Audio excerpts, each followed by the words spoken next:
Hello student, welcome to हमारी academy official and my name is Abhay. कैसे आप सब, कैसे चलिए आपकी प्रिपरेशन। आज की क्लास में हम बात करेंगे मोस्ट इंपॉर्टेंट क्वेश्चंस को। बिहार जीविका जो अकाउंटेंट की आपकी वैकेंसी है, इसके लिए लगातार क्लासेस मैं कर रहा हूँ। और आज इस सीरीज़ में आपका प्रैक्टिस सेट जो है वो 12 है। ठीक है, प्रैक्टिस सेट 12 के महत्वपूर्ण क्वेश्चन को आज हम इस क्लास में सॉल्व करेंगे। और जितने भी क्वेश्चन आज मैं कराऊंगा, ये सभी क्वेश्चन आपके एग्जाम में आए हुए हैं। और जितने भी जो क्वेश्चन आज होंगे वो आपका इकोनॉमिक लॉ, लेबर लॉ से रिलेटेड क्वेश्चन है। और इससे रिलेटेड मतलब एक आपका जो टॉपिक है, income from capital gains, income from business profession, income from salary.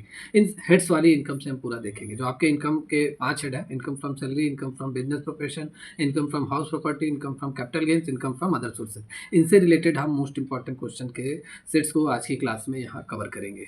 ठीक है, और डिटेल में ये सारी क्लासेज होंगी। कुछ इसमें एमसीक्यूज, थियरी वाले एमसीक्यूज हैं, कुछ न्यूमेरिकल्स क्वेश्चन इसमें मैंने इनपुट किया हुआ है, क्योंकि ये सभी क्वेश्चन आपके एग्जाम में आए हुए हैं। और ऐसे ही क्वेश्चन आपके एग्जाम में 100% देखने को मिल सकते हैं। तो आज की क्लास इंपॉर्टेंट रहने वाली है बिहार जीविका लेखाकार भर्ती के लिए। चलिए, आज की क्लास स्टार्ट करने से पहले आप सबको अपडेट दे दूं, जितने भी स्टूडेंट इस क्लास को देख रहे हैं, अगर आप जैसा स्क्रीन पे देख रहे हैं ये थंबनेल, ठीक है, ये बिहार जीविका लेखाकार बैच है। आपकी जो अकाउंटेंट की वैकेंसी है 167 पोस्ट के लिए, उसके लिए ये कंप्लीट क्लास है।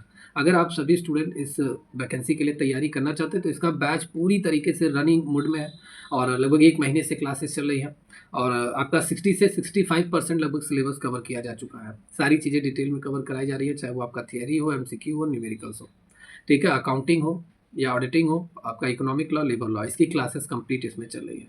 तो आप सभी बच्चे जिनको तैयारी करनी है कॉमर्स स्पेशल सब्जेक्ट की, तो आप सभी इस बैच को जरूर ज्वाइन करें। कैसे करना है, हमारी एकेडमी ऑफिशियल ऐप आपको डाउनलोड करना है गूगल प्ले स्टोर पर जाकर, रजिस्टर लॉगिन करके आप इस बैच से ज्वाइन हो सकते हैं। किसी भी जानकारी के लिए जो स्क्रीन पर नंबर है, इस पर कॉल करके जानकारी ले सकते हैं। चलिए, आज की क्लास में हम मोस्ट इंपॉर्टेंट क्वेश्चन को देखेंगे विद डिटेल एक्सप्लेनेशन के साथ। तो जितने भी स्टूडेंट जो इस चैनल पर पहली बार आए, चैनल को जरूर लाइक एंड सब्सक्राइब कर दीजिए। जितनी भी क्लासेज होती है उसकी अपडेट आपको मिलती रहेगी। ठीक है, छोटी मोटी क्लासेज आपकी एजुकेशनल प्लेटफॉर्म पे भी होती हैं। बाकी जो पेड कोर्सेज की क्लासेज होती हैं उसमें हम डिटेल में आपका टॉपिक वाइज, सिलेबस वाइज उसमें क्लासेज होती हैं, सारी चीज़ें डिटेल में होती हैं। ठीक है, चलिए आज की क्लास यहाँ पे स्टार्ट। चलिए आज की क्लास हम यहाँ पे स्टार्ट करते हैं। और आज की क्लास का क्वेश्चन नंबर फर्स्ट है।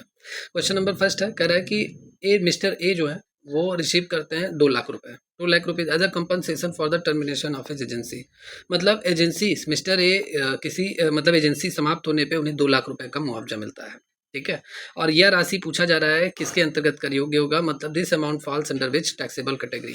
मतलब जो इनकम की जो हेड्स हैं आपके, income from salary, income from salary, ठीक है, income from business profession, income from capital gains और इनकम फ्रॉम अदर सोर्सेज या इनकम फ्रॉम हाउस प्रॉपर्टी। तो किस हेड के तहत ये टैक्सेबल होगा। मतलब यहाँ ऑप्शन दिया हुआ है, सैलरी के की एग्जेम्प्टेड इनकम होगी, या बिजनेस प्रोफेशन की इनकम होगी, या कैपिटल गेन्स की आपकी कैपिटल रिसिप्ट आपकी होगी। तो ये सबसे पहले ये राशि किसके अंतर्गत टैक्सेबल होगा आपका, यह पूछा जा रहा है। तो सबसे पहले थोड़ा बेसिक हम जान लेते हैं। सबसे पहले यहाँ पे मिस्टर एजेंसी क्या होता है। एजेंसी देखिए, एजेंसी, एजेंसी पहले इसको आप समझ लीजिए। बहुत सारे बच्चों को मालूम होगा, बहुत सारे लोगों को नहीं मालूम होगा। एजेंसी मतलब होता है जैसे आप कहीं किसी कंपनी में कॉन्ट्रैक्ट बेस पे काम कर रहे हैं, कॉन्ट्रैक्ट बेस पे, ठीक है, मतलब 5 साल के लिए आप कॉन्ट्रैक्ट बेस पे काम कर रहे हैं। ठीक है, या जो LIC एजेंट होता है, LIC एजेंट होता है, LIC एजेंट, वो LIC में काम करता है। ठीक है, एजेंट के तौर पे काम करता है और वो कमीशन बेस पे काम करता है। ठीक है, एजेंसी मतलब आप कमीशन बेस पे काम कर रहे हैं, कमीशन बेस पे काम कर रहे हैं। ठीक है, आपको कोई फिक्स सैलरी नहीं मिल रही है, आप कमीशन बेस पे काम कर रहे हैं और वही आपकी एजेंसी होती है। ठीक है, जहाँ से मतलब एक आप किसी ना किसी से जुड़े, अगर आप कॉन्ट्रैक्ट बेस में काम कर रहे हैं तो किसी कंपनी में आप जुड़े होंगे।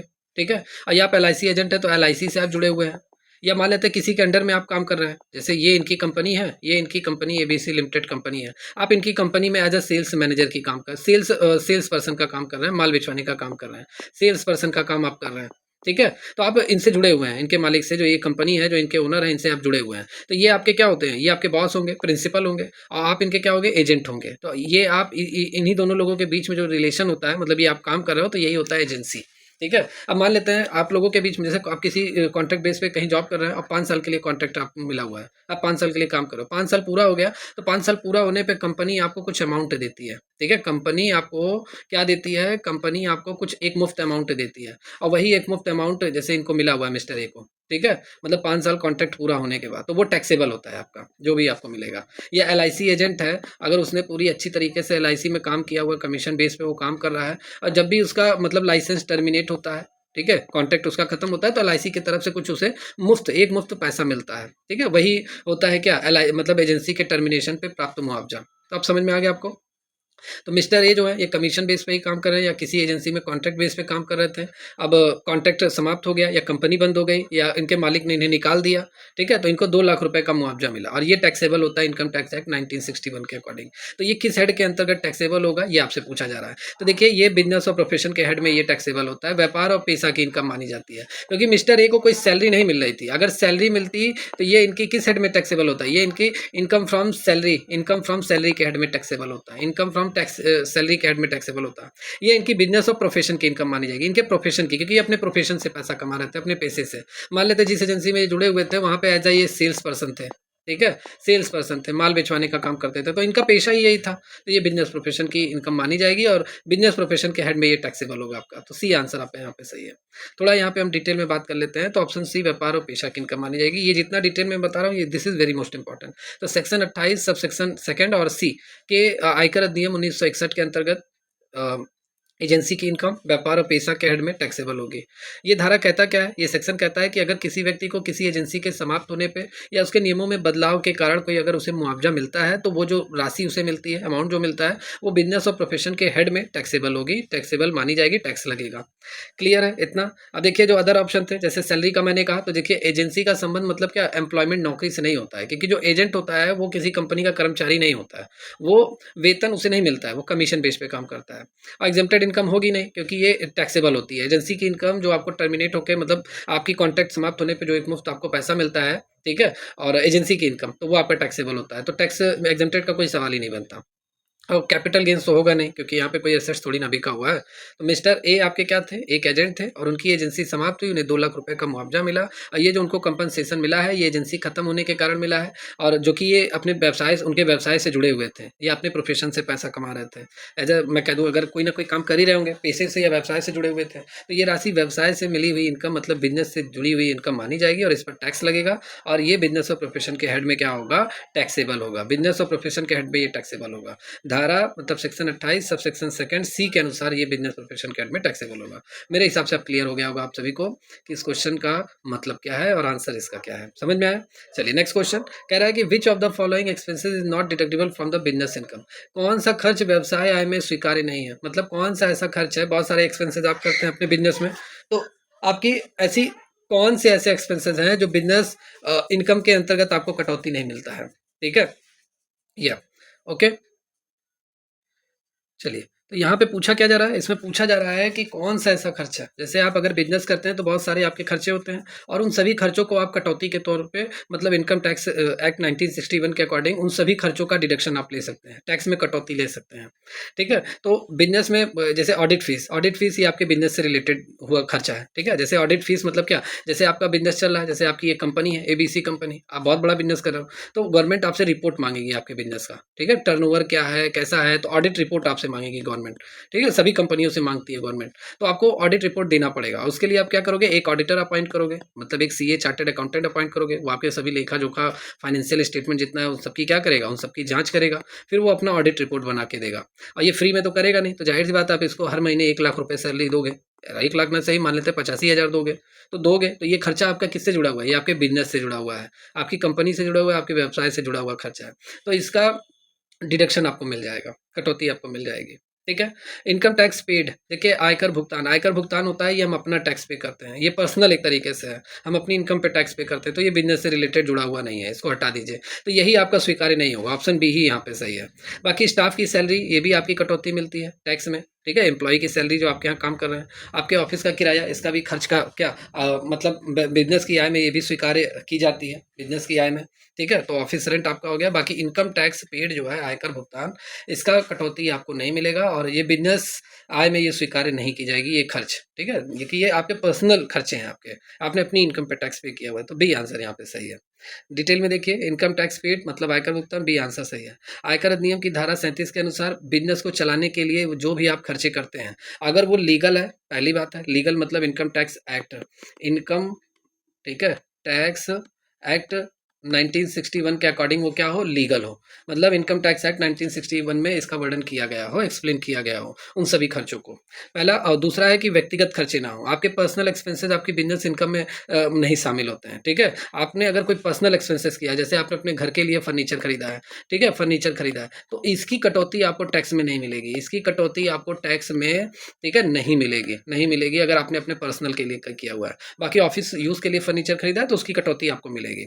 और जो पूंजीगत खर्च ना हो, कैपिटल एक्सपेंसेस आपके ना हो, ठीक है, तो ये भी आपसे कह रहा है। तो ये आपके हो गए, और यहाँ पे आपका बी आंसर आपका सही है। ठीक है, तो आपका जो इनकम टैक्स है, मतलब यहाँ पे देखिए, वे व्यावसायिक खर्चे के रूप में स्वीकार होते हैं जो आपके लीगल हो, पर्सनल ना हो और कैपिटल एक्सपेंसेस ना हो।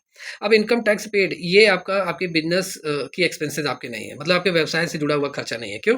क्योंकि आयकर जो है, इनकम टैक्स, कोई भी व्यक्ति वो अपनी पर्सनल इनकम पे टैक्स पे करता है, तो उसकी पर्सनल लायबिलिटी हो जाती है, तो ये बिजनेस से रिलेटेड खर्चा है नहीं, तो इसे हम बिजनेस इनकम में नहीं घटा सकते। ठीक है, बिजनेस इनकम में हम नहीं घटा सकते, तो यहाँ पे आपका बी आंसर आपका सही हो जाएगा। बाकी जो ऑडिट फीस है, व्यवसाय की आवश्यकता के तहत ये खर्च होता है, स्वीकार्य है। स्टाफ की सैलरी, तो स्टाफ की सैलरी बिजनेस से रिलेटेड खर्चा है, ये भी हम घटा सकते हैं बिजनेस इनकम में। ऑफिस का रेंट, ठीक है, और किराया संचालन लागत में आती है, तो ये भी आपका हो जाएगा। ठीक है, जैसे अगर मैं एक मुफ्त कह दूं कि 2 लाख रुपए आपकी बिजनेस की इनकम आई है, तो इसमें आप अपना पहले जो आप कमाए रहोगे उसका आप दोगे ना टैक्स। जैसे आप टैक्स किस पे दोगे, आप टैक्स दोगे जो आपकी रियल इनकम है, रियल इनकम है उस पर आप दोगे, तो सभी खर्चों को तो आप लेस करोगे ही करोगे। जैसे ऑडिट फीस, ये आपका खर्चा हो गया, स्टाफ सैलरी हो गया, फिर आपका ऑफिस का रेंट हो गया, फिर जो आपका निकल कर आएगा कि आपका कितना इनकम टोटल बन रहा है, उस पर आप टैक्स पे करोगे। तो इनकम टैक्स आपका पर्सनल है, उस पर आपका कोई भी, मतलब वो बिजनेस इनकम में शामिल ही नहीं होगा। ठीक है, यदि आपने आयकर भरा है तो ये आपका पर्सनल टैक्स है, और आपकी व्यावसायिक आय से घटाकर टैक्स में छूट आप नहीं ले सकते हैं। ठीक है, बाकी सैलरी, किराया, ऑडिट फीस, ये सभी बिजनेस से रिलेटेड जुड़े हुए हैं, तो ये सभी खर्चे मान्य होते हैं, आप इन्हें अपनी बिजनेस इनकम में घटा सकते हैं। ठीक है, अदर जिनको, इन सबको, ठीक है, और कटौती आप ले सकते हैं, छूट ले सकते हैं टैक्स में। तो मेरे हिसाब से क्लियर हो गया होगा आप सभी का। चलिए नेक्स्ट क्वेश्चन। नेक्स्ट क्वेश्चन है कि मिस्टर एक्स जो है वो अर्न करते हैं 50,000 रुपये फ्रॉम हिज प्रोफेशन। वो अपने पेशे से 50,000 रुपये कमा रहे हैं, और पेशा कोई भी हो सकता है, या तो वो डॉक्टर होंगे, ठीक है, या तो कोई वो लॉयर होंगे, वकील होंगे। पैसे की इनकम, इन लोगों की भी पैसे की इनकम पे टैक्स लगता है, या तो वो सीए वगैरह होंगे। ठीक है, पैसे से भाई बहुत सारे लोग अपने पैसे, अपने प्रोफेशन से पैसा कमाते हैं, उनकी भी इनकम पे टैक्स लगता है। तो ये 50,000 रुपये कमा रहे हैं, इन्होंने 2,500 रुपये बिजनेस टैक्स दिया, सॉरी, इन्होंने प्रोफेशनल टैक्स इन्होंने पे किया, और 10,000 रुपये इन्होंने क्या दिया, ऑफिस रेंट, मतलब अपने ऑफिस का किराया दिया, और 1,000 रुपये इन्होंने देर से, अगर मान लेते हैं इन्होंने विलम्ब वसूल पेनल्टी वगैरह लगा हुआ है, ठीक है, देर से इन्होंने कोई ना कोई टैक्स, मतलब जो भरपाई इन्होंने किया होगा टैक्स वगैरह का, देर से इन्होंने किया होगा, तो 1,000 रुपये इन्हें एक्स्ट्रा देना पड़ा है पेनल्टी के तौर पर। तो पूछा जा रहा है इनकी टैक्सेबल इनकम कितनी होगी। टैक्सेबल इनकम इनकी कितनी होगी, 36,500, 37,500, 40,000 या 36,000। तो आइए पहले हम इनको यहाँ पे सॉल्व करते हैं। तो देखिए यहाँ पे मैंने पूरा सॉल्व किया हुआ है, बस आपको समझाऊंगा मैं यहाँ पे, क्योंकि ये सॉल्यूशन पूरा आपका हुआ है। ठीक है, और इससे क्या होता है, इससे सभी बच्चों को आसानी से मैं यहाँ क्लियर कर सकता हूँ। देखिए, सबसे पहले अगर हम बात कर लें, इनकी प्रोफेशन से इनकम कितनी हो रही है, 50,000 रुपये हो रही है, तो ये तो पूरा टैक्सेबल होगा नहीं, कुछ कटौतियाँ आपको मिलेंगी, कुछ छूट आपको मिलेंगे। तो देखिए, सबसे पहले इन्होंने प्रोफेशनल टैक्स, ऑलरेडी इन्होंने टैक्स पे किया हुआ है अपने प्रोफेशन पे टैक्स, तो जब ऑलरेडी पे किए हुए हैं तो फिर क्यों इनकी इनकम में शामिल होगा, हम इसको लेस करवा दे रहे हैं, तो 2,500 हम लेस करवाएंगे, तो कितना बचेगा, 005 7, और फिर ये आपका आ जाएगा 4, 47,500 रुपये इनका बचा। ठीक है, अब इन्होंने ऑफिस रेंट, भाई ऑफिस का किराया वगैरह पे किया हुआ है, तो ये भी हम लेस करवाएंगे, क्योंकि ये इनके एक्सपेंसेस है, एक्सपेंसेस मान्य होते हैं। ठीक है, आपकी टोटल इनकम में से आप खर्च मतलब लेस करवा सकते हैं, टैक्स लायबिलिटी कम करवा सकते हैं, क्योंकि ऑफिस आपके बिजनेस से रिलेटेड खर्चा है। ठीक है, तो ये आपका 37,500 आपका हो जाएगा। इतना क्लियर हुआ। अब देखिए, जो पेनल्टी इन्होंने पे किया हुआ है वो भी हम लेस करवा सकते हैं, पेनल्टी अलाउ नहीं होता है, पेनल्टी नॉट अलाउड, ये टैक्सेबल में नहीं जाता है। पेनल्टी की इनकम में भी हम कम करवाएंगे, क्योंकि ऑलरेडी इन्होंने पे किया हुआ है, तो इस पे क्यों ये टैक्स पे करेंगे, इनकी कमाई थोड़ी ना है। तो ये 00563, तो 36,500 इनकी टोटल टैक्सेबल इनकम आ रही है। किसकी आ रही है, तो ये किसकी आ रही है, ये आ रही है मिस्टर एक्स की। तो मिस्टर एक्स ने अगर 50,000 कमाए हैं तो 36,500 रुपये ये टैक्स पे करेंगे, इनकी टैक्सेबल इनकम होगी, सभी छूट को घटाने के बाद। ठीक है, तो यहाँ पे ए आंसर सही है। चलो नेक्स्ट क्वेश्चन है यहाँ पे, according to the books of the depreciation stand 25,000 while the income tax 30,000, what adjustment need to be made. पुस्तकों के अनुसार मूल्य ह्रास 25,000 है, आयकर इनकम टैक्स के अकॉर्डिंग आपका 30,000 है, तो एडजस्टमेंट आप क्या करेंगे, समायोजन आप क्या करेंगे। तो आप जो बुक्स ऑफ अकाउंट प्रिपेयर कर रहे हैं उसके अकॉर्डिंग डेप्रिसिएशन आपका 25,000 आ रहा है, और इनकम टैक्स के पॉइंट ऑफ व्यू से डेप्रिसिएशन जो आ रहा है फिक्स एसेट पे वो 30,000 आ रहा है। तो आप किसको घटाएंगे और किसको जोड़ेंगे, ये आपसे पूछा जा रहा है। तो देखिए जब भी होता है डेप्रिसिएशन, जो इनकम टैक्स के पॉइंट ऑफ व्यू के अकॉर्डिंग हमने जो कैलकुलेशन किया हुआ है वो मान्य होता है। तो यहाँ पे हम 25,000 जोड़ देंगे और जो डेप्रिसिएशन कटना चाहिए उसको हम सब्ट्रैक्ट कर देंगे इनकम टैक्स के पॉइंट ऑफ व्यू से। इस केस में यही होता है, ठीक है। बुक्स ऑफ अकाउंट वाला जो डेप्रिसिएशन रहेगा उसको हम ऐड करेंगे, इनकम टैक्स वाला लेस कर देंगे। तो सी आंसर यहाँ पे सही है। देखिए आपका यहाँ पे जो डेप्रिसिएशन है आपके बुक्स के अकॉर्डिंग वो अलाउ नहीं होता है, इसलिए हम इसे ऐड कर देंगे। और अदर हैंड जो आपका इनकम टैक्स के पॉइंट ऑफ व्यू से जो डेप्रिसिएशन होता है वो परमिसिबल होता है, मतलब उसको हम स्वीकार करेंगे और 30,000 हम घटाएंगे। तो यहाँ कुल मिला जुलाकर आपको 5,000 की कटौती होगी। भाई 25,000 अगर मैं जोड़ रहा हूँ तो 30,000 मैं घटा रहा हूँ, ठीक है, 30,000 घटा रहा हूँ, तो आपको टोटल कितना -5,000 आपका आएगा। 5,000 की कटौती आपको मिलेगी, ठीक है, 5,000 की कटौती आपको मिलेगी। चलिए, तो यहाँ आंसर क्या सही है? आंसर यहाँ पे आपका सी आंसर सही है। सी आंसर आपका यहाँ पे सही है, ठीक है। या चलिए नेक्स्ट क्वेश्चन। नेक्स्ट क्वेश्चन है which of the following is not a taxable under the business और प्रोफेशन कैटेगरी। इनमें से कौन सी इनकम आपकी व्यवसाय और पैसे की आय के अंतर्गत कर योग्य नहीं है, ये आपसे पूछा जा रहा है। तो देखिए interest on delayed payment from the customer. आप अगर बिजनेस कर रहे हो, बिजनेस अगर आप कर रहे हो तो आप किससे बिजनेस करोगे? जाहिर सी बात है, आप अपने कस्टमर को ही माल बेचोगे, ठीक है, बिजनेस में। तो कस्टमर को मतलब डिलेड पेमेंट, हाँ कस्टमर को मैंने उधार माल बेचा था, उधार माल क्रेडिट पे, और जब भी वो देर से मुझे पेमेंट किया तो देर से पेमेंट करने पे भाई इंटरेस्ट वगैरह लगेगा ही लगेगा, ठीक है, ब्याज वगैरह लगेगा। तो ये बिजनेस और प्रोफेशन की इनकम में आपकी आएगी। देखिए इंटरेस्ट जो आपको मिल रहा है अपने कस्टमर से लेट पेमेंट पे, देरी से भुगतान करने पे, बिजनेस प्रोफेशन की इनकम होगी। Profit on sale of the business building. आपकी जो बिल्डिंग है, आपकी ये जो बिल्डिंग है और ये आपकी, इसी में आप बिजनेस करते थे, अब आपने कोई दूसरी बिल्डिंग बनवा ली, ठीक है, अब आप अपनी बिल्डिंग को बेच रहे हो, तो जो आप बिजनेस व्यवसायिक भवन को जब आप बेचोगे उससे जितना भी आपको प्रॉफिट होगा, लाभ होगा, तो ये भी आपकी बिजनेस की इनकम मानी जाएगी। तो ये भी आपका सही है, ये भी बिजनेस इनकम के अंतर्गत आपका टैक्सेबल होगा। बाकी सैलरी रिसीव बाय पार्टनर। तो देखिए पार्टनर जो होता है, जो सैलरी मिल रहा है इन्हें, ठीक है, तो सबसे पहले पार्टनर जो होता है, पार्टनर, पार्टनर ये कोई एम्प्लॉय नहीं होता है, ये कोई कर्मचारी नहीं होता है, ठीक है, ये कोई कर्मचारी नहीं होता है, ठीक है, ये किसी कंपनी में थोड़ी ना काम कर रहा है, ये भाई 2-3 लोग मिलकर आपस में मिलजुल कर एक कोई बड़ा सा कंपनी चला रहा है। तो ये थोड़ी ना, ये कोई एम्प्लॉय नहीं है, कंपनी नहीं है, ये मिलजुल कर काम कर रहा है। और इनको जो भी कंपनी से सैलरी मिलेगी वो इनकी बिजनेस प्रोफेशन की इनकम में शामिल होगा, बिजनेस इनकम इनकी मानी जाएगी, इनके बिजनेस इनकम मानी जाएगी। तो ये भी बिजनेस और प्रोफेशन के हेड में टैक्सेबल होगा, जो पार्टनरशिप मतलब साझेदार को जो वेतन मिल रहा है। बाकी शेयर बेचने पे आपने मान लेते हैं 1,000 शेयर जियो के खरीद लिया, जियो रिलायंस इंडिया या जियो का आपने 1,000 शेयर खरीद लिया, आपने इन्वेस्ट कर दिया शेयर मार्केट में, शेयर मार्केट में आपने इन्वेस्ट कर दिया। अब आपको जो भी डिविडेंड मिलेगा, जो भी लाभ मिलेगा, ठीक है, तो ये अदर सोर्सेज की इनकम आपकी मानी जाएगी, ठीक है, अदर सोर्सेज, बिजनेस इनकम आपकी नहीं मानी जाएगी।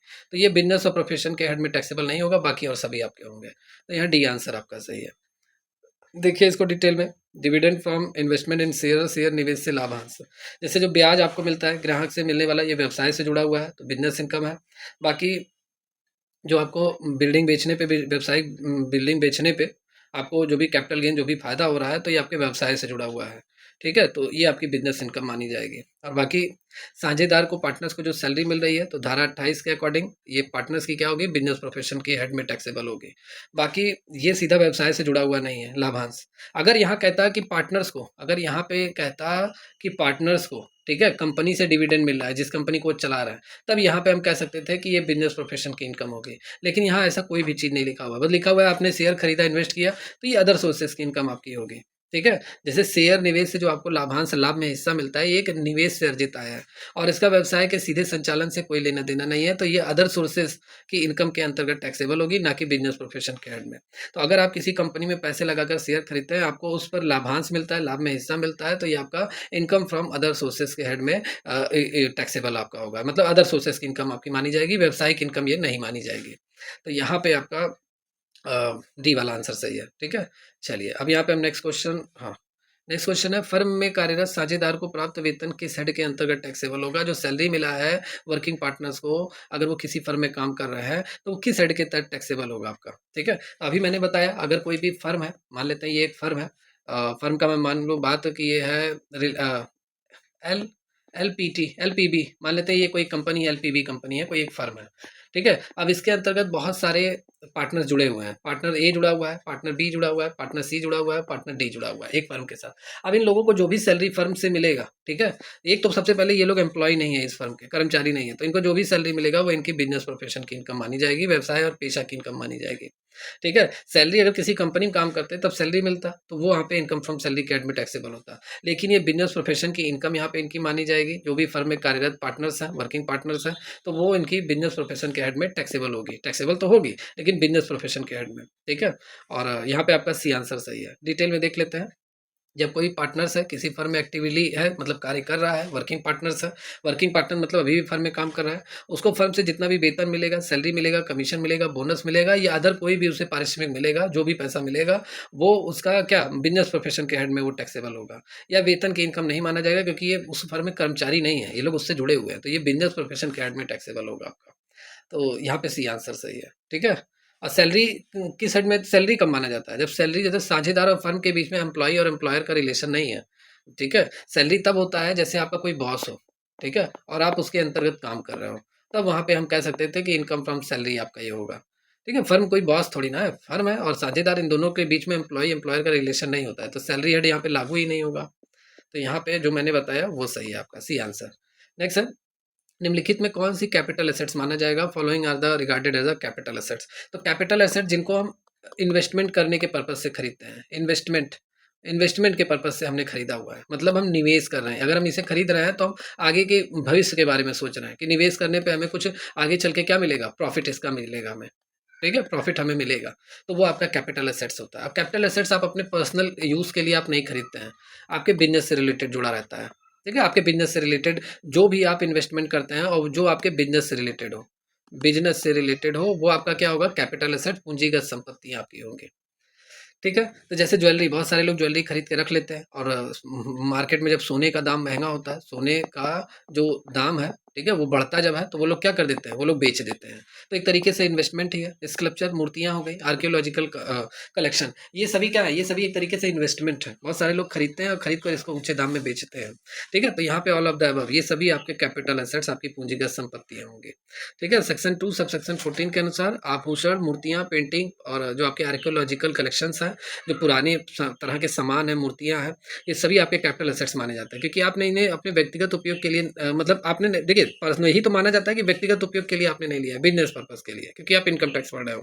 ठीक है, तो इनकी बिक्री के समय जो आप पे करते हो, जो भी आपको फायदा होगा वो कैपिटल गेन टैक्स इन सभी पे, मतलब सेल्स के समय जो भी आपको फायदा होगा, प्रॉफिट होगा, उसे हम बोलेंगे कैपिटल गेन्स, और उस पर जो टैक्स आप पे करोगे उसे हम बोलते हैं कैपिटल गेन टैक्स। तो यहाँ पे आपके सभी सही है। ठीक है, तो ये आपका यहाँ पे डी आंसर आपका सही है। चलिए, नेक्स्ट है, in the terms of the section 2 subsection 42A, जो unlisted securities are treated as a long term capital assets if they are held for the more then.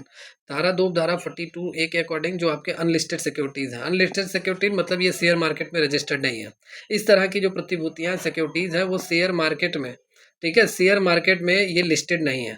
ठीक, क्या नहीं है, लिस्टेड। ठीक है, लिस्टेड नहीं है। ठीक है, इसीलिए हम इन्हें क्या बोलते हैं, एक शॉर्ट फॉर्म में अनलिस्टेड बोलते हैं, अनलिस्टेड सिक्योरिटीज। ठीक है, जिनका शेयर बाजार में इनका नामो निशान नहीं है, इन्हें हम पर्सनली जाके खरीदते हैं, बेचते हैं।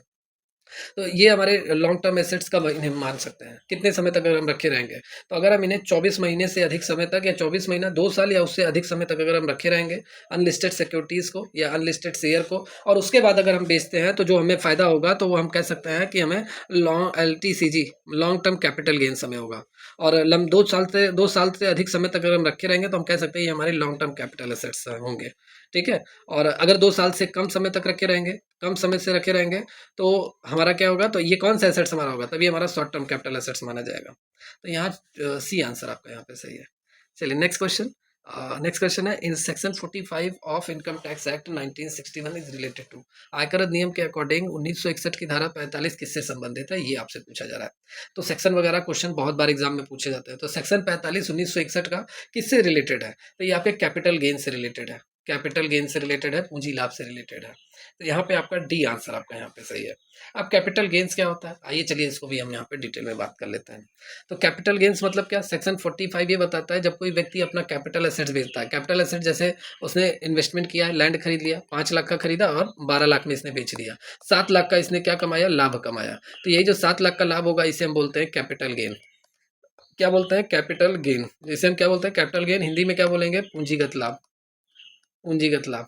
ठीक है, तो ये किस हेड में टैक्सेबल होगा, ये 7 लाख रुपया, ये income from capital, income from capital gains के हेड में टैक्सेबल होगा, कैपिटल गेन्स के हेड में, इनकम फ्रॉम कैपिटल गेन के हेड में टैक्सेबल होगा। ठीक है, तो ये समझ में आया आपको। तो ऐसे हमारे जितने भी कैपिटल एसेट्स हैं, जैसे लैंड हमने खरीदा, हमने शेयर खरीद लिया किसी कंपनी का, और 100 शेयर हमने खरीदा था, 10,000 का पड़ा था, अब हम मार्केट में जब बेच रहे हैं तो हमें 1 लाख रुपया मिल रहा है, तो मतलब हमें सीधा सीधा 90,000 रुपये का फायदा हो रहा है, तो ये हमारा क्या होगा, ये हमारा कैपिटल गेन होगा, और ये किस साइड में टैक्सेबल होगा, इनकम फ्रॉम कैपिटल गेन्स के हेड में टैक्सेबल होगा। समझ में आया। और ये हमारे क्या होंगे, ये हमारे कैपिटल एसेट्स हैं जो हम इन्वेस्टमेंट करने के पर्पज से खरीदते हैं। तो सेक्शन 45 में कैपिटल मतलब जब कोई व्यक्ति कैपिटल एसेट बेचता है, ट्रांसफर करता है, उसको जो भी फायदा होता है उसे हम कैपिटल गेन्स बोलते हैं। तो सेक्शन 45 में कैपिटल गेन्स को एक्सप्लेन किया गया है, और ये इनकम फ्रॉम कैपिटल गेन्स के हेड में टैक्सेबल होगा आपका। ठीक है, चलिए यहाँ पे डी आंसर सही है। नेक्स्ट क्वेश्चन, नेक्स्ट क्वेश्चन क्या है, नेक्स्ट क्वेश्चन कह रहा है आयकर अधिनियम 1961 में धारा 80C से 10C तक, 80C से 80U के अंतर्गत जितनी भी कटौतियां आपको मिलती हैं वो किससे अधिक नहीं हो सकती, किससे अधिक आपकी नहीं हो सकती। तो जाहिर सी बात है, अगर आपकी टोटल इनकम मान लेते हैं 12 लाख है, ठीक है, तो आपकी जो डिडक्शन है, जो डिडक्शन आपको मिल रहा है, डिडक्शन, डिडक्शन आपको मिल रहा है कहाँ से कहाँ तक, आपको सेक्शन 80C से लेके 80U तक का।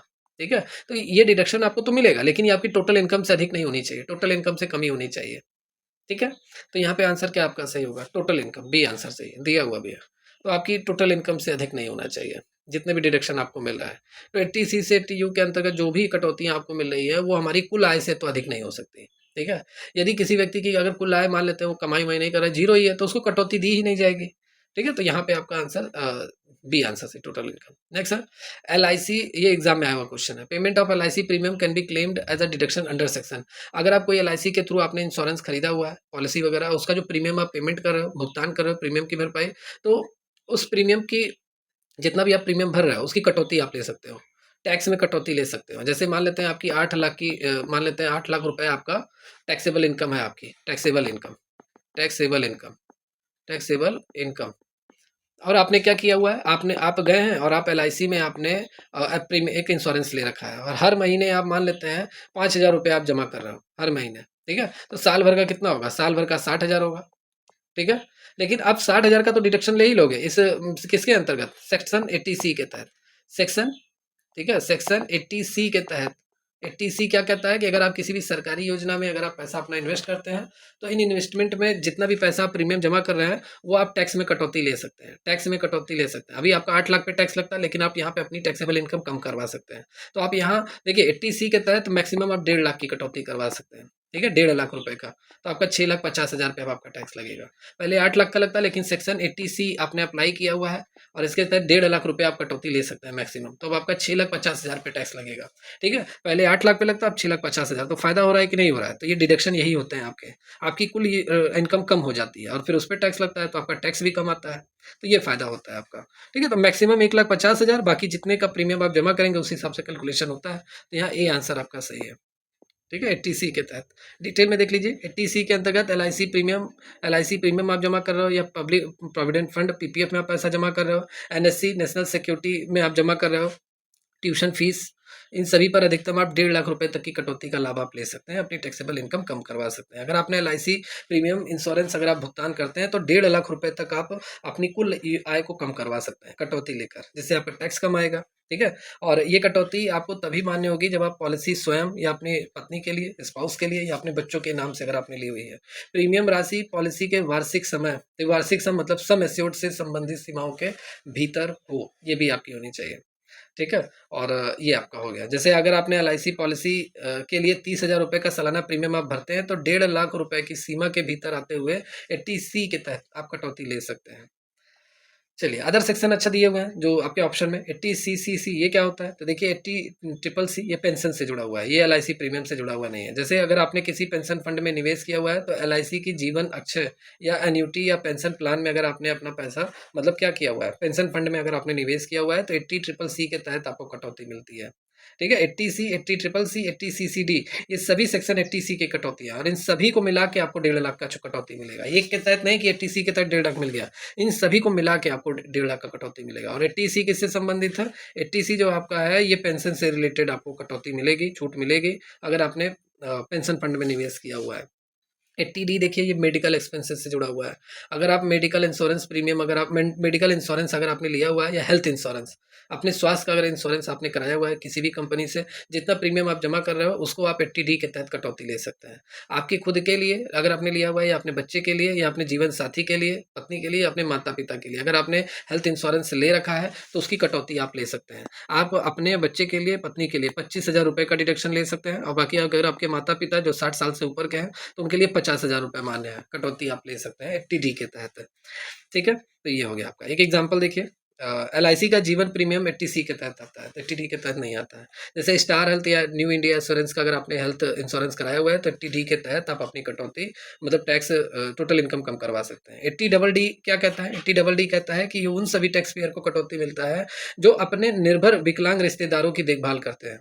जैसे ये आप हैं और आप ही का एक रिश्तेदार मतलब आपके बुआ का लड़का है, ठीक है? वो पूरी तरीके से विकलांग है। क्या है? विकलांग है, चल-फिर नहीं सकता, दिव्यांग है वो, दिव्यांग है, ठीक है? और आपने इसका पूरा खर्चा आपने सँभाल रखा है। आपने इसके नाम से क्या बहुत सारे एक्सपेंसेस किए हुए हैं, बहुत सारे मतलब हेल्थ इंश्योरेंस आपने कराया हुआ है या बहुत सारे मेडिकल एक्सपेंसेस आपने किया हुआ है। तो इन उनकी देखभाल के लिए मतलब 2 प्रकार की स्थिति में, एक 75,000 और 1,50,000 की निर्धारित कटौती मिलती है, ठीक है? तो 80D के तहत आपको 75,000 और 1,25,000 की कटौती आपको मिलती है। ठीक है? जैसे एग्ज़ाम्पल देखिए यदि आप अपने विकलांग बेटे के लिए विशेष योजना ली हुई है और 80D के तहत 80DD के तहत आएगा, सामान्य LIC पॉलिसी के तहत नहीं आएगा। तो 80DD के तहत अगर आप अपने विकलांग रिश्तेदार के लिए अगर आप मान लेते हैं कोई भी रिलेटिव है और वो आपके ऊपर निर्भर है, तो आप उसके ऊपर जितना भी खर्चा करेंगे मेडिकल एक्सपेंसेस जितना भी आएगा उसके तहत आप 75,000 या 1,25,000 रुपए का आप डिडक्शन ले सकते हैं। ठीक है? चलिए तो ये हो गया आपका। नेक्स्ट क्वेश्चन है कि जो नाबालिग बच्चा होता है, जो 18 साल से जिसकी एज कम है, माइनर चाइल्ड है, उसकी इनकम किसके साथ जोड़ी जाएगी? अब आज के समय में आप देखते होंगे सोशल मीडिया, बहुत सारे बच्चे 15 साल की उम्र में ही पैसा कमाना चालू कर देते हैं। पैसा कमाना वो चालू कर देते हैं, ठीक है? कमाना चालू कर दो, बहुत पैसा कमाते हैं। तो ज़ाहिर-सी बात है अभी ये माइनर है, माइनर मतलब अभी ब अवयस्क है, तो इनकी जो इनकम होगी वो तो टैक्सेबल होगी। सरकार टैक्स लेगी, गवर्नमेंट टैक्स लेगी, वो छोड़ेगी नहीं, ठीक है? लेकिन ये किसकी इनकम मानी जाएगी क्योंकि अभी तो ये इनका पैन कार्ड बना ही नहीं है भाई 18 साल पे ही तो पैन कार्ड बनता है तो अभी तो इनका पैन कार्ड बना ही नहीं होगा तो कैसे टैक्स गवर्नमेंट लेगी तो इनके पैसे को गवर्नमेंट लेगी टैक्स पैसे पे लेकिन किसकी सैलरी में जो किसके इनकम में जोड़ी जाएगी माता और पिता जिसकी इनकम ज़्यादा है दोनों लोगों में जिसकी इनकम ज़्यादा है उन्हीं की इनकम में माइनर चाइल्ड की इनकम जोड़ी जाएगी माइनर चाइल्ड की इनकम क्या हो जाएगी जोड़ी जाएगी ठीक है और टैक्स गवर्नमेंट लेगी ठीक है तो यहाँ सी आंसर सही है सी आंसर सही है देखिए सेक्शन 64(1)(a) के अनुसार यदि कोई नाबालिग है माइनर है अगर वो इनकम अर्जित करता है ठीक है और अगर वो दिव्यांगता या खुद के श्रम से है सिवाय वह दिव्यांग ना हो या अपना खुद से पारिश्रमिक ना करता हो तो उसकी इनकम को उसके माता पिता की आय में जोड़ी जाएगी जो अधिक कमाता है और टैक्सेबल तो होगा ही होगा तो सी आंसर यहाँ पे सही है तो आज की क्लास अभी ओवर करते हैं कैसी लगी क्लास आप सभी बच्चे कमेंट्स करके जरूर बताइए जितने भी स्टूडेंट इस चैनल से जुड़े हुए हैं पहली बार इस चैनल पे आए तो चैनल को लाइक एंड सब्सक्राइब करना ना भूलें कॉमर्स की कंप्लीट प्रिपरेशन हमारे इस प्लेटफॉर्म पे कराई जा रही है बाकी बिहार जीविका लेखाकार भर्ती के लिए अगर आप तैयारी करना चाहते हैं जैसा स्क्रीन पे आपको दिखाई दे रहा है और ये बैच पूरी तरीके से चल रहा है हमारी एकेडमी ऑफिशियल ऐप पर इसमें क्या होता है थियरी न्यूमेरिकल एमसीक्यू सभी चीज़ें डिटेल में पढ़ाई जाती है तो आप तैयारी कर सकते हैं एक कंप्लीट प्रिपरेशन हमारे प्लेटफॉर्म पे कराई जा रही है तो आप इस बैच को जरूर ज्वाइन कीजिए और मिनिमम फीस के साथ ये बैच आपको मिल जाएगा हमारी एकेडमी ऑफिशियल ऐप पर आपको गूगल प्ले स्टोर पर जाना है रजिस्टर लॉगिन करके इस बैच से आप ज्वाइन हो सकते हैं ठीक है किसी भी जानकारी के लिए ये नंबर है इसमें कॉल करके जानकारी ले सकते हैं चलिए मिलते हैं नेक्स्ट क्लास में कुछ इंपॉर्टेंट क्वेश्चन के साथ तब तक के लिए take care and good bye